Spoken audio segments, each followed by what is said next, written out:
अच्युतं केशवं कृष्णदामोदरं रामनारायणं जानकीवल्लभं।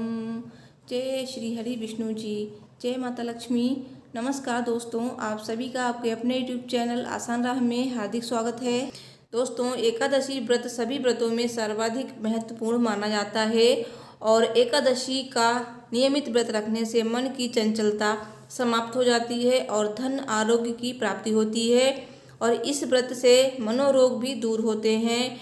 पाप मोचनी एकादशी आरोग्य, संतान प्राप्ति तथा प्रायश्चित के लिए किया जाने वाला व्रत है। दोस्तों, चैत्र मास के कृष्ण पक्ष की एकादशी तिथि को पाप मोचनी एकादशी व्रत रखा जाता है और एकादशी व्रत में व्रत कथा अवश्य सुननी चाहिए या फिर पढ़नी चाहिए। तो आइए जानते हैं पाप मोचनी एकादशी व्रत की कथा, क्योंकि एकादशी व्रत में कथा अवश्य सुननी चाहिए। कथा सुनने से ही आपका व्रत पूर्ण होता है।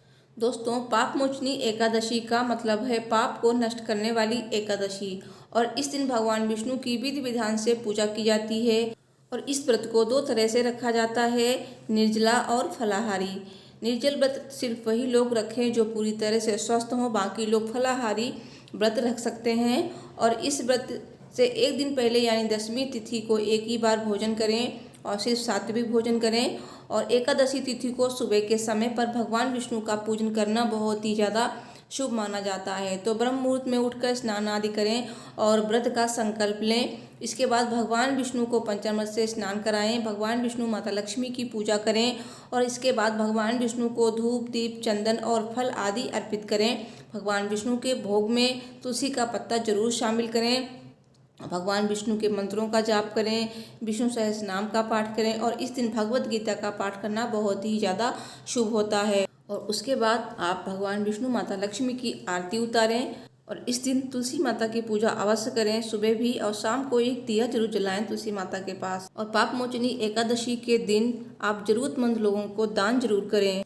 इस दिन किया गया दान अमोघ फल प्राप्त कराता है और एकादशी पर रात भर जागरण करना चाहिए और इसके बाद द्वादशी तिथि को व्रत खोलना चाहिए। दोस्तों, इस दिन भगवान विष्णु की विधि विधान से पूजा करने से भगवान विष्णु का खास आशीर्वाद मिलता है और घर में सुख, समृद्धि, आरोग्य आता है और सभी मनोकामनाएं पूरी होती हैं और हर काम में सफलता मिलती है और जाने अनजाने में हुए पापों से मुक्ति दिलाता है पाप मोचनी एकादशी का व्रत। दोस्तों, मैंने पहले भी वीडियो में पाप मोचनी एकादशी की पूजा विधि, शुभ मुहूर्त बताया है, लेकिन इस वीडियो में मैंने थोड़ी सी संक्षेप में पूजा विधि बता दी है। तो इस तरह से आप भगवान विष्णु की पूजा अवश्य करें। दोस्तों, आइए सुनते हैं पाप मोचनी एकादशी की व्रत कथा, क्योंकि व्रत कथा सुनने से समस्त पापों का नाश होता है और सारे संकट दूर हो जाते हैं। पाप मोचनी एकादशी व्रत की कथा स्वयं ब्रह्मा जी ने नारद जी को सुनाई थी। तो आइए सुनते हैं पाप मोचनी एकादशी व्रत की कथा। कथा सुनने से पहले कमेंट बॉक्स में ओम नमो भगवते वासुदेवाय नमः अवश्य लिख दीजिए। भगवान विष्णु आपकी सभी मनोकामनाएं पूरी करेंगे। तो सब बोलिए भगवान विष्णु की जय, माता लक्ष्मी की जय, माता एकादशी की जय। एक बार युधिष्ठिर ने भगवान श्री कृष्ण से चैत्र माह के कृष्ण पक्ष की एकादशी के बारे में बताने को कहा। तब श्री कृष्ण जी ने कहा कि इस एकादशी को पाप मोचनी एकादशी के नाम से जानते हैं और इस व्रत को करने से पाप का नाश होता है और संकट मिट जाते हैं। उन्होंने ब्रह्मा जी द्वारा नारद मुनि को सुनाई कथा के बारे में बताना शुरू किया, जो कुछ इस प्रकार से है। एक चैत्र रथ वन था जिसमें देवराज इंद्र अप्सराओं और देवताओं के साथ विचरण करते थे। एक बार च्यवन ऋषि के पुत्र मेधावी चैत्ररथ वन में तपस्या करने गए थे। वे भगवान शिव शंकर के भक्त थे। वे शिव जी की तपस्या करने लगे। कुछ समय व्यतीत होने के बाद कामदेव ने मंजुघोषा नाम की एक अप्सरा को मेधावी ऋषि का तप भंग करने के लिए भेजा और उस समय मेधावी युवा थे और वे मंजुघोषा के नृत्य एवं सुंदरता पर मुग्ध हो गए। वे शिव भक्ति से विमुख हो गए। मेधावी मंजुघोषा के साथ रति क्रीड़ा में लीन हो गए और ऐसा करते हुए 57 साल बीत गए। तब एक दिन मंजुघोषा ने मेधावी से वापस देवलोक जाने की अनुमति मांगी। मंजुघोषा की वापसी की आज्ञा मांगने पर मेधावी को अपनी गलती का एहसास हुआ कि वे तो शिव जी की तपस्या से विमुख हो गए हैं और आत्मज्ञान होने के बाद उन्होंने मंजू घोषा को शिव भक्ति से विमुख करने का कारण माना। क्रोधित होकर उन्होंने मंजू घोषा को पिशाचिनी होने का श्राप दे दिया। तब मंजू घोषा डर से कांपने लगी। उसने क्षमा याचना करते हुए श्राप से मुक्ति का उपाय पूछा और मेधावी अपने पिता च्यवन ऋषि के पास गए। च्यवन ऋषि ने अपने पुत्र मेधावी को देखकर कहा, हे पुत्र, ऐसा क्या किया है तूने कि तेरे सभी तप नष्ट हो गए, जिससे तुम्हारा समस्त तेज मलिन हो गया है। मेधावी मुनि ने लज्जा से अपना सिर झुकाकर कहा, पिताश्री, मैंने एक अप्सरा से रमण करके बहुत बड़ा पाप किया है। इसी पाप के कारण संभवतः मेरा सारा तेज और मेरा तप नष्ट हो गया है। तो कृपा करके आप इस पाप से छूटने का उपाय बतलाइए। ऋषि ने कहा, हे पुत्र, तुम चैत्र माह के कृष्ण पक्ष की पाप मोचनी एकादशी का विधि तथा भक्तिपूर्वक उपवास करो। इससे तुम्हारे सभी पाप नष्ट हो जाएंगे। और अपने पिता च्यवन ऋषि के वचनों को सुनकर मेधावी मुनि ने पाप मोचनी एकादशी का विधिपूर्वक व्रत किया और व्रत के प्रभाव से उसके सभी पाप नष्ट हो गए।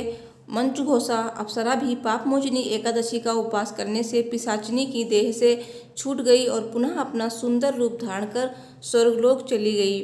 हे राजन, इस पाप मोचनी एकादशी के प्रभाव से समस्त पाप नष्ट हो जाते हैं और इस एकादशी की कथा के श्रवण व पठन से 1000 गोदान करने का फल प्राप्त होता है।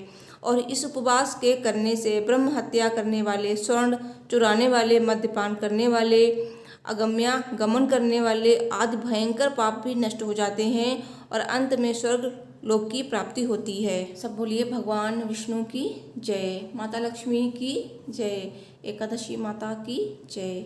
दोस्तों, यदि आपको नौकरी में मेहनत करने के बाद भी तरक्की नहीं मिल रही है तो पाप मोचनी एकादशी के दिन भगवान विष्णु को 8 बादाम एवं 1 जटा वाला नारियल अर्पित करें। इससे आपको लाभ दिखेगा। दोस्तों, धन वृद्धि के लिए पाप मोचनी एकादशी की रात भगवान विष्णु की पूजा करें और उनके लिए 9 मुखी दीप प्रज्वलित करें। साथ में माता लक्ष्मी जी के लिए भी एक दीपक जलाएं और ये दोनों ही दीपक पूरी रात जलते रहने चाहिए। भगवान विष्णु के साथ पूजा करने से माता लक्ष्मी जी प्रसन्न होती हैं और धन वृद्धि का आशीर्वाद प्रदान करती हैं।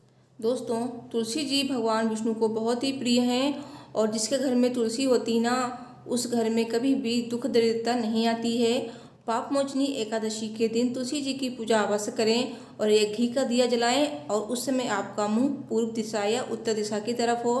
और इस दिन आप तुलसी माता की 5 या 11 परिक्रमा अवश्य करें। इससे आपके परिवार में तरक्की होगी। और कहा जाता है कि भगवान विष्णु का वास पीपल के पेड़ में होता है और इस वजह से पाप मोचनी एकादशी के दिन पीपल के पेड़ की पूजा करें। लोटे में जल भरकर उसमें शक्कर डालें और इस मीठे जल को पीपल की जड़ में अर्पित करें और एक दीपक जरूर जलाएं और ओम नमो भगवते वासुदेवाय नमः मंत्र का जाप अपनी सामर्थ्य के अनुसार करें। इससे आपके घर में सुख समृद्धि आएगी। दोस्तों, मुझे उम्मीद है मेरी ये वीडियो पसंद आई होगी, तो प्लीज़ वीडियो को लाइक और शेयर करें, चैनल को भी सब्सक्राइब कर लें। मिलती हूँ नेक्स्ट वीडियो में। Thanks for watching. हर हर महादेव, जय माता दी।